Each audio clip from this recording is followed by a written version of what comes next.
The steel door of Coldwater Penitentiary slammed shut behind him with a sound like bones breaking. Ethan Cross didn't flinch. He didn't turn around. He just stood there in the intake area, hands at his sides, eyes forward, while guards processed paperwork and barked orders at the 7 other inmates being admitted that morning. But there was something about the way he stood. Something about the absolute stillness of his posture that made Officer Wade pause mid-sentence and study this new arrival more carefully.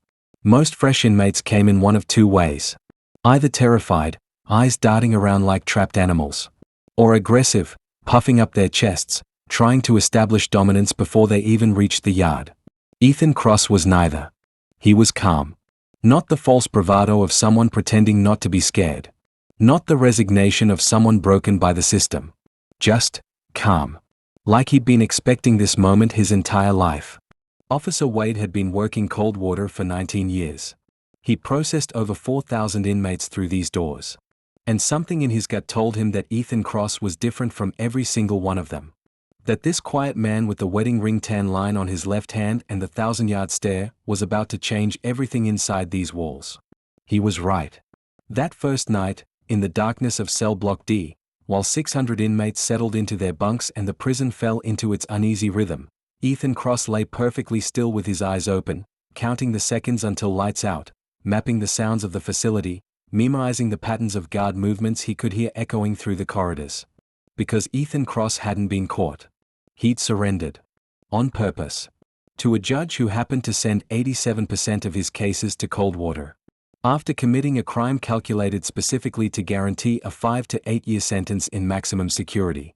And somewhere in this prison, probably lying in his own bunk right now, was Trevor the Bishop Whitmore.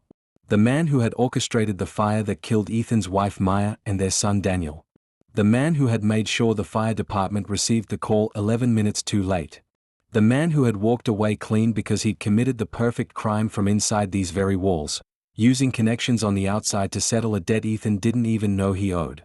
3 years ago, Ethan had testified as an expert witness in an arson investigation. His testimony had helped put away a man named Marcus Whitmore for insurance fraud and murder. He'd been doing his job as a fire investigator. Following the evidence. Telling the truth under oath. He'd never met Trevor Whitmore. Never knew Marcus had an older brother. Never understood that his testimony had sealed his own family's death warrant. The police had found no connection between Trevor and the fire. The investigation had ruled it an electrical fault. But Ethan had spent 3 years studying fire patterns, reviewing insurance databases, tracking connections that law enforcement couldn't or wouldn't pursue. And he'd discovered the truth. Trevor Whitmore had ordered the hit from inside Coldwater. Using prison phones routed through burner numbers. Using coded messages passed through visitors. Using money laundered through commissary accounts. He'd orchestrated his brother's revenge from behind bars, where he was untouchable by conventional justice. So Ethan had decided to become unconventional. The crime itself was elegant in its simplicity. Ethan had burned down an abandoned warehouse being used as a drug lab. Nobody was hurt. The evidence of his involvement was clear but not overwhelming. The sentence was predictable. And when the judge asked if he understood the severity of his actions, Ethan had said yes with the sincerity of a man who understood far more than anyone in that courtroom suspected. But Ethan Cross had made one critical error in his planning. He'd assumed that once he got inside Coldwater, he could move freely enough to reach Trevor Whitmore and complete what he'd come here to do. He'd never considered that Trevor might know he was coming. Stay with me. Because what happens next will redefine everything you think you know about prison justice. The shower attack came on his 3rd morning.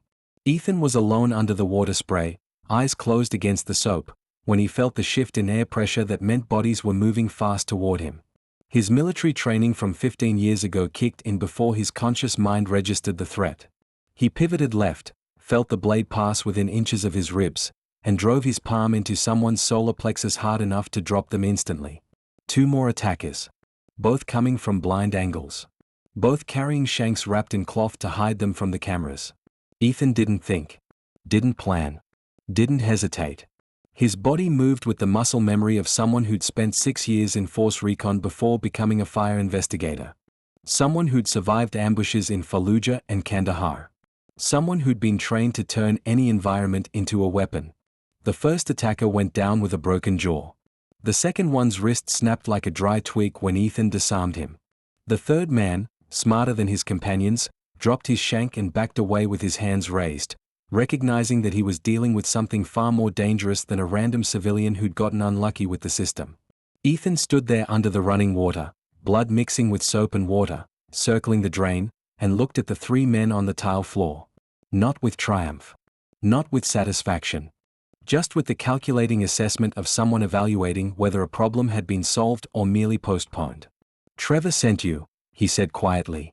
Not a question. A statement. The conscious attacker nodded slowly, still backing away, his eyes showing the kind of fear that comes from recognizing you've just attacked someone who should have been dead but is very much alive. "Tell him I got his message," Ethan continued, his voice barely audible over the sound of the showers. "And tell him I'm coming. Not today. Not tomorrow. But soon.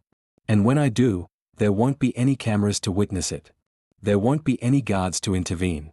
There will just be him and me and the debt he owes my family." The guards arrived 4 minutes later. Long enough for the attackers to be carried out by their associates. Long enough for the blood to be washed down the drains. Long enough for the only evidence of violence to be the bruises forming on Ethan's knuckles and the haunted look in the eyes of the inmates who had witnessed what happened. Officer Wade filed his report with a growing sense of unease. 3 inmates claimed they'd slipped on wet tiles. The medical staff confirmed injuries consistent with falls. The security footage showed nothing conclusive due to steam and camera angles. But Wade had seen the way the other prisoners looked at Ethan Cross during lunch that day. It was the look men give to apex predators.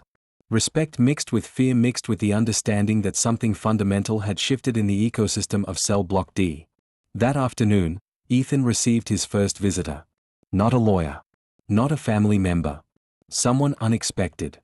Officer Gerald Martinez, a 15-year veteran of Coldwater's day shift, approached his cell with the kind of cautious body language that said this wasn't an official visit.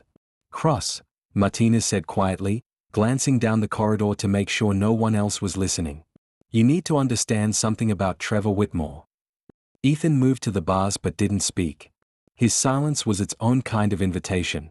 "He's not just another lifer," Martinez continued. "He's what we call a shadow king. He doesn't run the gangs. He doesn't control the contraband.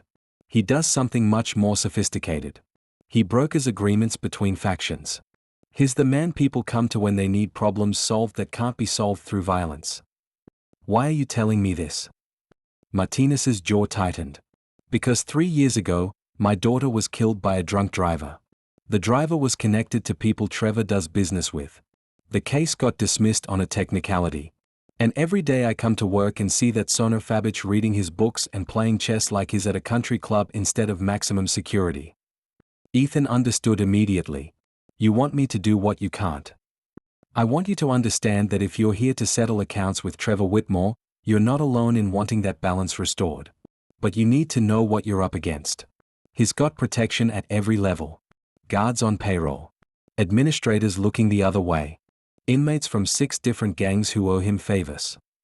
How does someone build that kind of power from inside? By being smarter than everyone else. By understanding that information is the real currency in here, not drugs or weapons. Trevor knows things about people. Things that matter. Things that can destroy careers and families and lives. He's been collecting secrets for 12 years. And he's used them to make himself untouchable." Ethan absorbed this information with the same calm he'd shown since arrival. "Thank you for the intel." Martinez started to leave, then paused. "There's something else you should know. Trevor requested a transfer to Cell Block F 2 days ago. The request was approved. He's moving tomorrow morning. Cell Block F is maximum isolation, isn't it?" "Yeah. 23 hours a day in lockdown. 1 hour in a private yard. No common areas. No mixing with general population." Martinez met Ethan's eyes. "He's making himself even more unreachable. Whatever you're planning, it just became a lot more complicated." After Martinez left, Ethan sat on his bunk and recalibrated his approach. The direct path to Trevor had just been blocked. Which meant he needed to find an indirect route. He needed to become valuable to the very system that was protecting his target. He needed to make himself indispensable. The opportunity came faster than expected. That evening, During rec time in the yard, a situation developed that would change Ethan's position within Coldwater's hierarchy. Two rival gangs, the Latin Kings and the Aryan Brotherhood, had been moving toward open conflict for weeks. Tensions over contraband routes and territory had reached a breaking point. And that Tuesday afternoon, in front of 200 inmates and a dozen guards, the leaders of both factions were about to start something that would turn the yard into a war zone. Ethan saw it developing from across the basketball court. Saw the way bodies were positioning themselves. Saw the subtle hand signals being passed between gang members. Saw the guards beginning to recognize something was wrong but not moving fast enough to prevent what was about to happen. He also saw Trevor Whitmore watching from a third-floor window. The man who would be transferred to isolation tomorrow. The man who was protected by both of these gangs through different arrangements. The man who would be even further out of reach once this riot gave the warden justification to lock down cell block D for weeks. Ethan made a decision that would have seemed insane to anyone who didn't understand chess on multiple levels simultaneously. He walked directly into the center of the forming conflict and addressed both gang leaders in a voice that carried across the yard without shouting. "You're both being played." The yard went silent. 200 inmates and a dozen guards all turned to watch this relatively unknown new prisoner addressing the two most dangerous men in Coldwater.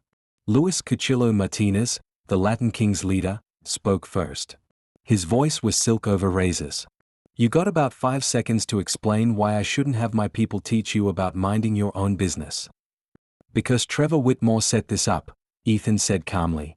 "He leaked information to both your organizations about contraband routes being compromised by the other side. He made sure both of you would think the other was moving against your interests. And he's counting on this riot to keep both your factions locked down long enough for him to consolidate his power while you're all in isolation." Jakob Ghost Peterson, the Aryan Brotherhood shot caller, tilted his head. "And why would we believe anything you say?" "Because I'm the only person in this yard who doesn't have a stake in your war. Because I just survived an assassination attempt this morning that was ordered by Trevor Whitmore. And because if you look up at that third-floor window right now, you'll see him watching this exact moment, waiting to see if his manipulation worked." Both men looked. Trevor Whitmore was indeed visible in the window, and something about being observed by him in that moment made both gang leaders reconsider the narrative they'd been operating under. "Let's say you're right," Cuchillo said carefully. "Why do you care?" "Because Trevor Whitmore killed my family. And I can't get to him if this place goes into lockdown. But more importantly, because both of you are being made to look like fools by someone who thinks he's smarter than you. And I suspect neither of you particularly appreciates that." The yard remained frozen while both leaders processed this information. Ethan could feel the weight of 200 sets of eyes on him. Could sense the guards slowly moving into containment positions. Could see Trevor Whitmore's silhouette shifting in the window as he realized his orchestration was unraveling. Finally, Ghost spoke. His voice was quiet but carried the authority of someone accustomed to being obeyed. "We're going to verify what you just said. And if you're lying, you'll wish those 3 men this morning had finished the job." "Fair enough," Ethan replied. The gang leaders called off their people. The yard slowly returned to its normal activity. The guards relaxed slightly, confused about what had just happened but relieved that violence had been avoided. And up in that third-floor window, Trevor Whitmore disappeared from view. But Ethan knew the game had just begun in earnest. Because he'd done something unprecedented. He'd inserted himself between two of the most powerful factions in Coldwater. He'd accused the most protected inmate in the facility of manipulation. And he'd made himself either indispensable or extremely vulnerable depending on how the next 24 hours played out. Officer Wade pulled him aside after the incident. "What the hell was that, Cross?" "That was me buying time and leverage. You realize you just painted a target on your back that's visible from space?" Ethan smiled for the first time since entering Coldwater. It wasn't a happy smile. It was the expression of someone who had stopped caring about personal safety the moment his family burned alive in a house fire orchestrated by a man who committed murder from behind these walls. "Officer Wade," Ethan said quietly, "I've had a target on my back since the moment I testified against Marcus Whitmore 3 years ago. The difference is now everyone can see it. Including Trevor. And that's exactly where I need him." That night, while Cell Block D settled into its evening routine, 3 separate investigations were happening simultaneously. The Latin Kings were checking their sources to verify Ethan's claims about Trevor's manipulation. The Aryan Brotherhood was conducting their own audit of recent intelligence failures. And Officer Martinez was quietly compiling evidence from prison phone logs that showed unusual patterns in Trevor Whitmore's communications over the past 3 weeks. By morning, all 3 investigations had reached the same conclusion. Ethan Cross had been telling the truth. Trevor Whitmore had been playing both gangs against each other for reasons that were still being determined. And the man who had exposed this manipulation had just become the most interesting inmate in Coldwater. Trevor's transfer to cell block F was delayed pending administrative review of recent incidents. Which meant he would remain in general population for at least another week. Which meant Ethan's window of opportunity hadn't closed. It had expanded. But it had also become infinitely more complex. Because now everyone in Coldwater was watching. The guards were watching to see if this would escalate into the riot they'd barely avoided. The gangs were watching to see how Trevor would respond to being publicly exposed. The warden was watching to see if this new inmate represented a stabilizing force or a destabilizing catalyst.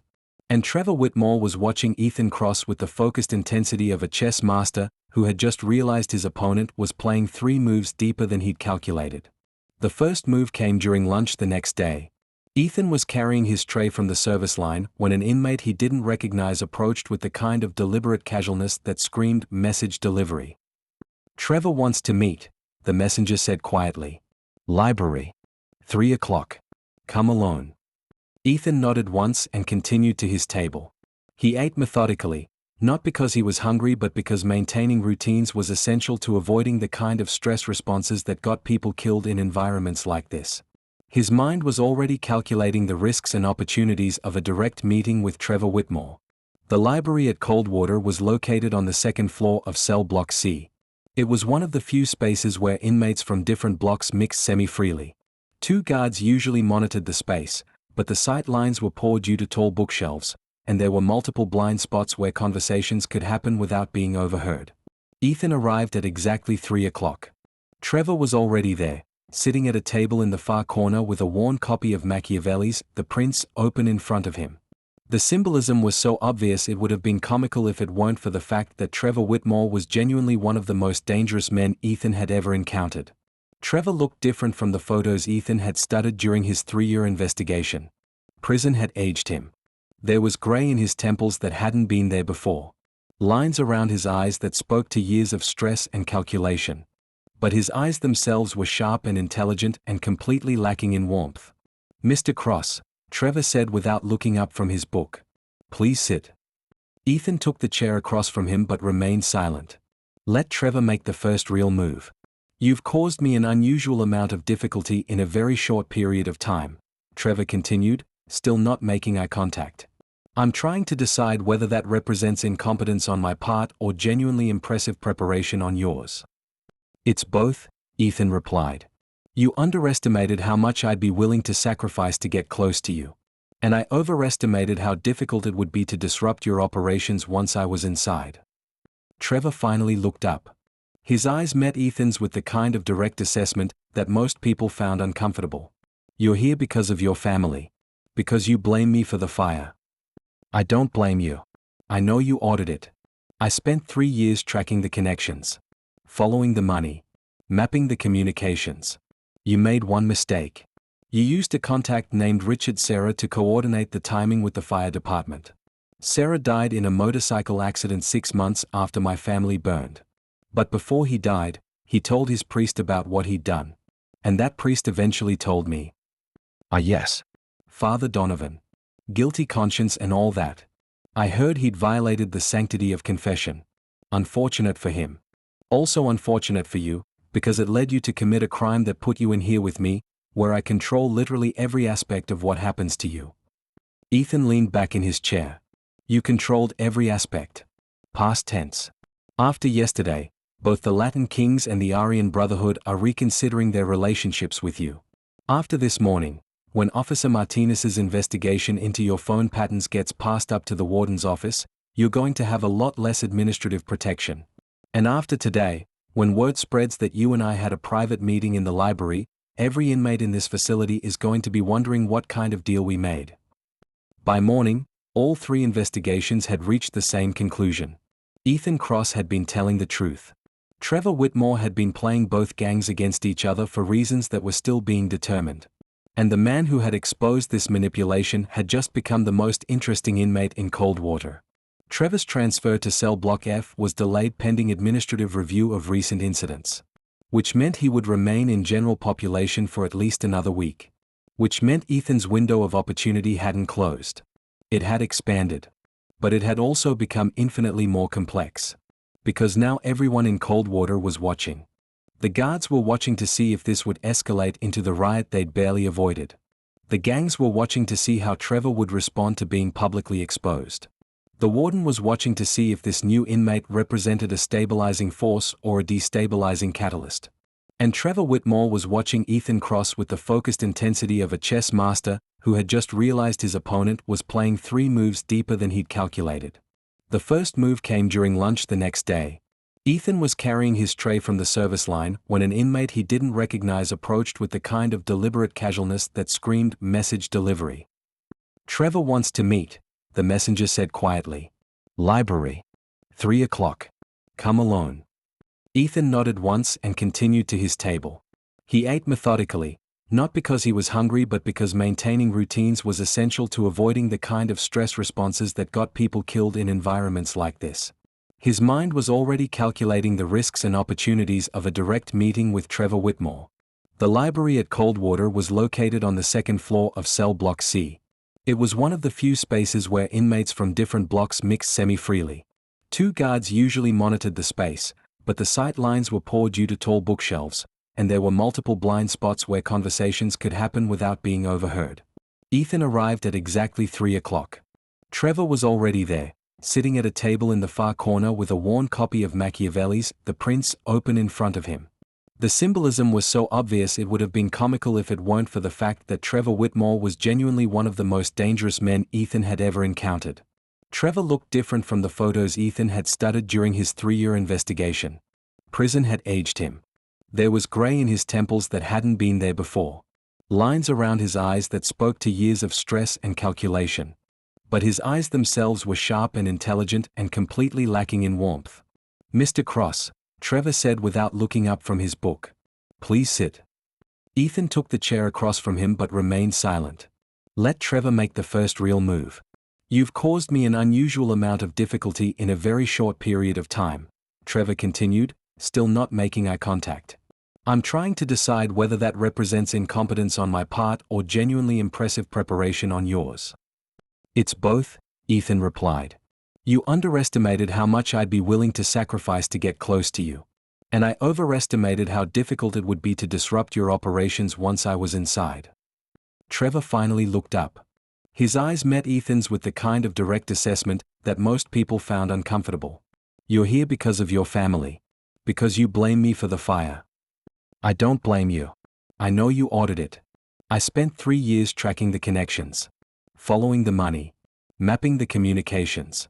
You made one mistake. You used a contact named Richard Serra to coordinate the timing with the fire department.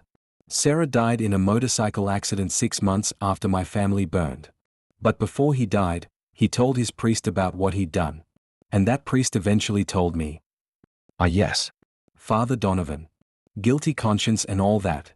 I heard he'd violated the sanctity of confession. Unfortunate for him. Also unfortunate for you, because it led you to commit a crime that put you in here with me, where I control literally every aspect of what happens to you." Ethan leaned back in his chair. "You controlled every aspect." Past tense. "After yesterday, both the Latin Kings and the Aryan Brotherhood are reconsidering their relationships with you. After this morning, when Officer Martinez's investigation into your phone patterns gets passed up to the warden's office, you're going to have a lot less administrative protection. And after today, when word spreads that you and I had a private meeting in the library, every inmate in this facility is going to be wondering what kind of deal we made." The next break in the situation came from an unexpected source. Cuchillo, the Latin King's leader, requested a meeting with Ethan. They met in the chapel during Sunday service, a location that offered both the spiritual cover of religious observation and the practical security of Father Rodriguez's watchful presence. "You were right about Trevor," Cuchillo said without preamble. We've verified everything you told us. He's been playing us against the Aryans for months, using the tension to drive up the price of his mediation services. And now we have a decision to make. We can continue doing business with someone who treats us like pawns. Or we can make a different arrangement. Cuchillo leaned forward slightly. With someone who's demonstrated he sees the game more clearly than we did. Ethan shook his head. I'm not interested in running anything in here. I have one goal, and once it's accomplished, I'm going back to being nobody. That's what makes you valuable, Cuchillo replied. Trevor wants power for power's sake. You want something specific and finite. That makes you predictable in a way that's actually useful to people like me. What exactly are you proposing? Trevor's transfer to cell block F has been indefinitely postponed. The warden wants to keep him in general population while the investigation into his outside operations continues. That means he's accessible. Vulnerable in ways he hasn't been for years. Cuchillo's voice dropped lower. My people can create situations. Opportunities where Trevor is isolated from his usual protection. What you do with those opportunities is your business. Why would you help me? Because Trevor Whitmore made me look stupid in front of my own people by manipulating information I trusted. Because his real estate schemes included buildings where Latin Kings' families lived, and some of those families got hurt in his orchestrated fires. And because sometimes justice matters more than business. Cuchillo stood up. I'll send word when the first opportunity presents itself. What you do with it is between you and your conscience. The opportunity came during the weekly laundry exchange. In Coldwater, inmates rotated through different labor assignments to prevent any one group from controlling a particular operation. That week, both Ethan and Trevor were assigned to the laundry facility, a massive industrial space in the basement of cell block A where 1,600 inmates' clothing was processed through enormous machines that filled the air with steam and chemical smells.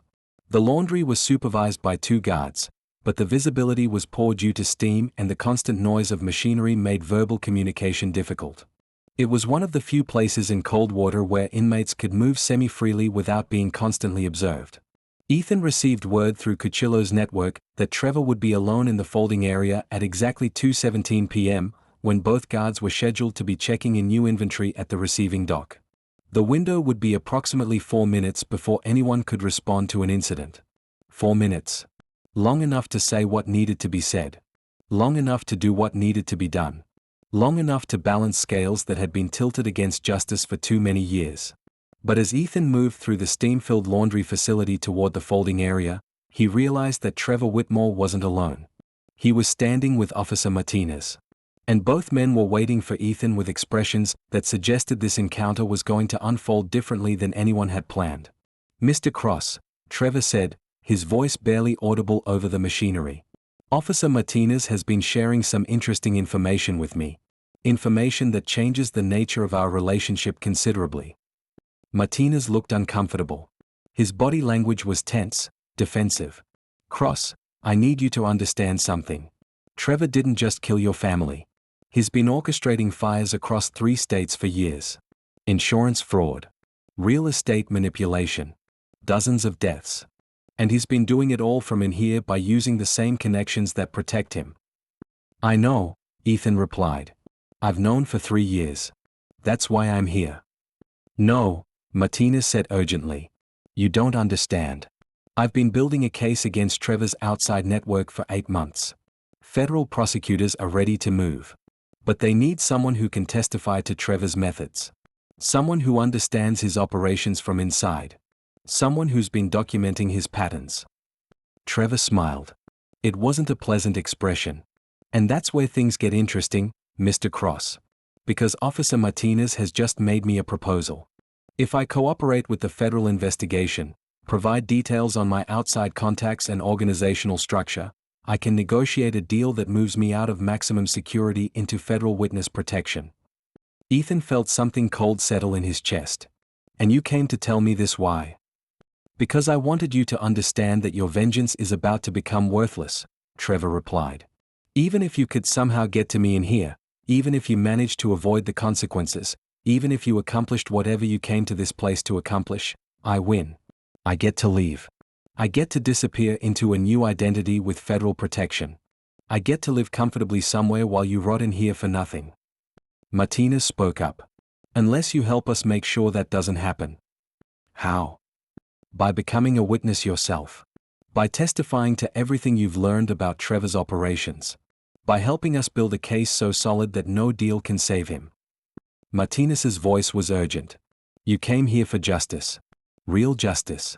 This is your chance to achieve that without destroying yourself in the process. Ethan looked between the two men.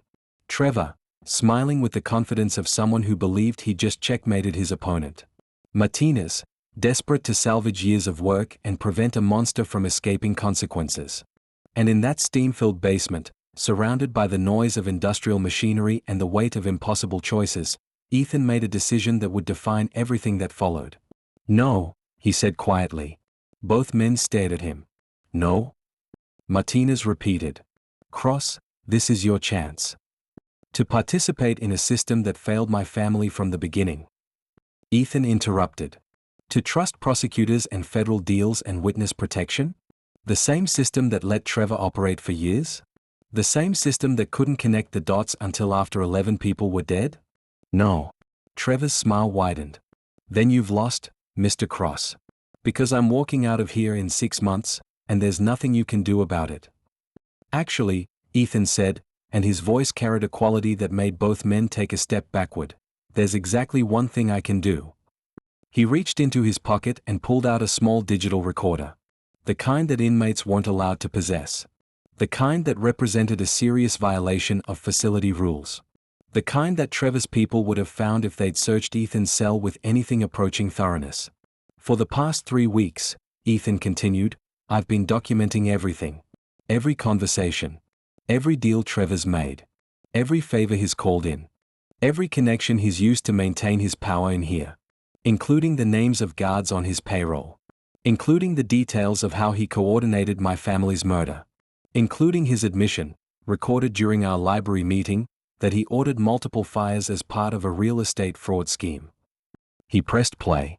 Trevor's voice emerged from the recorder, tinny but clear. Burn them alive not for revenge alone but because the property values, insurance payouts combined with depressed market prices, 11 incidents over 3 years, my contacts on the outside. Ethan stopped the playback. I have 47 hours of recordings like this. Catalogued. Annotated. With corresponding evidence that I've been collecting through library research and information traded with other inmates. And it's all already in the hands of federal prosecutors. Martinez looked stunned. How did you? I had 3 years to plan this, Ethan said. You think I came in here without an exit strategy? Without making sure that even if Trevor managed to kill me, the evidence would still surface? Everything I've documented is with attorneys who have instructions to deliver it to the FBI if I don't make contact within 48 hours of my scheduled check-ins. Trevor's smile had vanished. You're lying. Am I? Want to test that theory?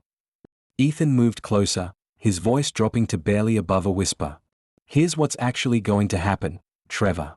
You're going to refuse whatever deal Martinez offered you. You're going to serve every remaining year of your sentence. And you're going to live with the knowledge that your entire network is being dismantled by federal prosecutors using evidence I collected. Your outside contacts are being arrested. Your real estate empire is being seized under RICO statutes. And your reputation, your power, your protection, is evaporating like morning fog. And if I don't cooperate? If I have you killed right now? Then the recordings get released anyway, along with evidence of your involvement in my death. You'd go from maximum security to supermax. 23 hours a day in a cell the size of a parking space. No contact. No deals. No power. Just you and your thoughts for the next 30 years until you die alone and forgotten. The 3 men stood in that steam-filled space while the machinery roared around them and the weight of Ethan's strategy settled into place. He'd never intended to kill Trevor Whitmore with his own hands. That would have been crude. Temporary. Unsatisfying. What Ethan had planned was so much worse. He'd come into Coldwater to dismantle Trevor's entire existence from the inside while simultaneously building a legal case that would ensure Trevor lost everything that mattered to him. Power. Freedom. Legacy. Officer Martinez finally spoke. Jesus Christ, Cross. You've been running your own investigation this whole time. I'm a fire investigator, Ethan replied. It's what I do. I follow evidence until I understand exactly what happened and who's responsible. Trevor Whitmore orchestrated 11 murders for profit. He killed my family as part of a business plan. The legal system couldn't touch him because he was too careful and too protected. So I became evidence myself. I came in here, got close to him, documented everything, and built a case that no defense attorney can challenge. Trevor's voice was hollow. How long have the federal prosecutors had this information? Since my second week inside. I've been feeding them evidence through my attorney for a month. They've been building their case while you were too focused on me to notice what was happening outside these walls. Your contacts started getting arrested last week. Your financial network is being frozen as we speak. And when the indictments come down in 3 days, every news outlet in the country is going to tell the story of Trevor Whitmore, the criminal mastermind who ran a murder-for-profit scheme from inside maximum security. Trevor slumped against a folding table. For the first time since Ethan had entered Coldwater, the man who controlled cell block D looked like what he actually was, a prisoner whose illusions of power had just shattered. You destroyed me, Trevor said quietly. No, Ethan replied. You destroyed yourself. I just documented it. Martinez was still processing what had happened. Cross, this is. I don't even know what this is. Entrapment? An authorized investigation. It's justice, Ethan said. The kind that actually matters. The kind that doesn't require federal deals or witness protection. The kind that ensures monsters like Trevor Whitmore face real consequences instead of negotiating their way out of accountability. He turned to leave, then paused. Officer Martinez, you should probably check on Trevor in about 30 minutes. I suspect he's going to need medical attention for stress-related symptoms. Trevor, you've got 3 days before the indictments hit the news. I suggest you use that time to think about every decision that brought you to this moment. As Ethan walked away through the steam, Trevor's voice followed him. Cross. What about you? You committed crimes to get in here. You're still serving time. Ethan didn't turn around. I know. And I'm going to serve every day of my sentence. Because unlike you, I accept the consequences of my choices. The difference is, when I get out, I'll have the knowledge that justice was served. You'll still be in here, counting days until you're transferred to a supermax facility where you'll die without anyone remembering your name. The next 72 hours transformed Coldwater Penitentiary. The federal indictments hit exactly as Ethan had predicted. 12 of Trevor's outside contacts were arrested simultaneously. 9 guards at Coldwater were suspended pending investigation into corruption charges. And Trevor Whitmore found himself transferred not to Cell Block F's isolation unit, but to a special administrative segregation pending multiple federal charges related to conspiracy, racketeering, and felony murder. The Latin Kings and Aryan Brotherhood, freed from Trevor's manipulation, established a surprisingly stable peace agreement brokered through neutral parties. Officer Martinez received a commendation for his role in the investigation. And Ethan Cross returned to being just another inmate serving his time, reading books, and counting the days until his release. But something had changed in Coldwater. Word of what Ethan had accomplished spread through the facility with the kind of mythological embellishment that turns men into legends. He'd entered maximum security to hunt a monster. And instead of killing the monster with violence, he'd destroyed him with evidence and strategy and patience. Inmates began treating Ethan differently. Not with fear. With respect. The kind of respect reserved for someone who had played the longest game and won against impossible odds. Officer Wade pulled him aside 3 weeks after Trevor's transfer. Cross, I've been doing this job for 19 years. I've seen everything. Every kind of violence. Every kind of manipulation. Every kind of prison politics imaginable. But what you did, I've never seen anything like it. All I did was document crimes and provide evidence to law enforcement, Ethan replied. That's literally what I did for a living before I came here. No. You did more than that. You entered a system designed to break people and you turned it into a weapon against someone who thought he controlled everything about that system. You made yourself vulnerable to demonstrate strength. You sacrificed years of your life to ensure one man couldn't escape justice. That's not investigation. That's commitment on a level most people can't comprehend. It was worth it, Ethan said quietly. Maya and Daniel deserved better than the system's failure to hold their killer accountable. If this is the price I have to pay for real justice, I'll pay it gladly. The trial of Trevor Whitmore and his co-conspirators took place 8 months later. Ethan testified via video conference from Coldwater, providing detailed analysis of the evidence he'd collected. The recordings, the documentation, the careful catalogue of crimes committed over 3 years, all of it was admitted into evidence over the objections of a defense team that had run out of procedural options. The jury took less than 4 hours to reach guilty verdicts on all counts. Trevor Whitmore was sentenced to 11 consecutive life sentences without possibility of parole, to be served in a supermax facility in Colorado where he would spend 23 hours a day alone in a concrete cell. The families of the 11 victims attended the sentencing. They looked at Ethan through the video screen with expressions of gratitude and recognition. One woman, whose husband had died in one of Trevor's orchestrated fires, mouthed the words "thank you" during a recess. Ethan nodded once. It was all he could do without breaking down entirely. Ethan Cross was released from Coldwater Penitentiary 4 years and 3 months after his arrival. He'd served his full sentence with exemplary behavior. No incidents. No violations. Just a man serving his time and preparing for life after incarceration. Officer Wade met him at the release gate. "Got plans, Cross?" "Quiet ones," Ethan replied. "Small town. Simple job. Maybe teaching fire safety to kids. Making sure they understand that fires can be prevented. That lives can be saved if people pay attention and care enough to act." "You could do more than that. Your testimony in the Whitmore case made you something of a celebrity. True crime podcasts want to interview you. Publishers want you to write a book. There's interest from law enforcement agencies who want to learn your investigative methods." Ethan shook his head. "I'm not interested in being famous. I'm interested in living a life Maya and Daniel would have been proud of. That means helping people. Teaching safety. Making sure no other family goes through what mine did." Wade extended his hand. "For what it's worth, Cross, you're the most remarkable inmate I've ever known. What you accomplished in here, it's going to change how we think about justice for a long time." "Justice isn't about what happens in courtrooms or prisons," Ethan said. "It's about making sure actions have appropriate consequences." Trevor Whitmore thought he could murder people for profit and hide behind prison walls.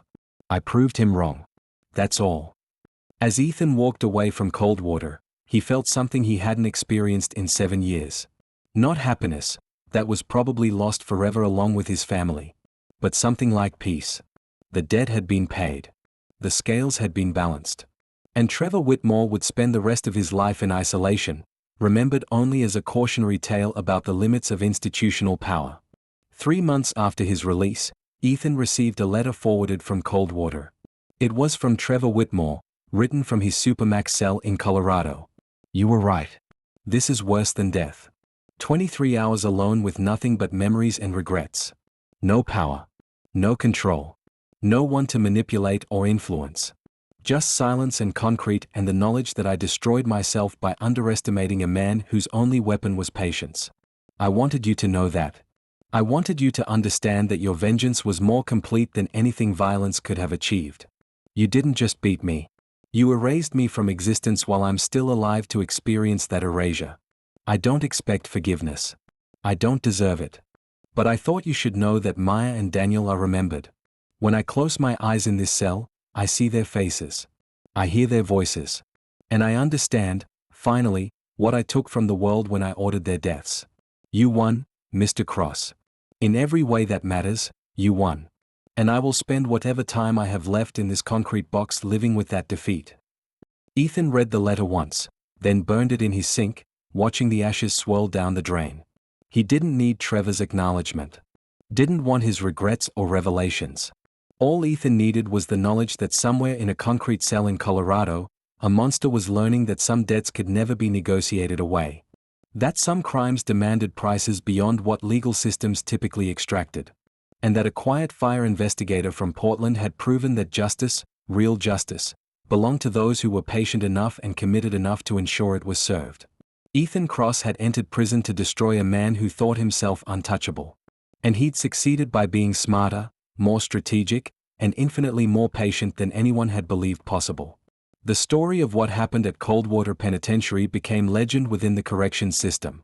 Officers told new recruits about the inmate who had dismantled a criminal empire from the inside using nothing but documentation and strategy. Inmates spoke in whispered tones about the quiet man who had taken revenge without throwing a single punch. But Ethan himself disappeared into quiet obscurity, teaching fire safety classes to elementary school students and living in a small apartment filled with photos of Maya and Daniel. He'd achieved what he set out to accomplish. He'd proven that determination combined with intelligence could overcome even the most sophisticated criminal operations.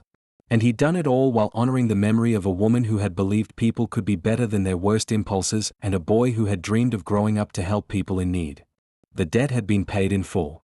Justice had been served.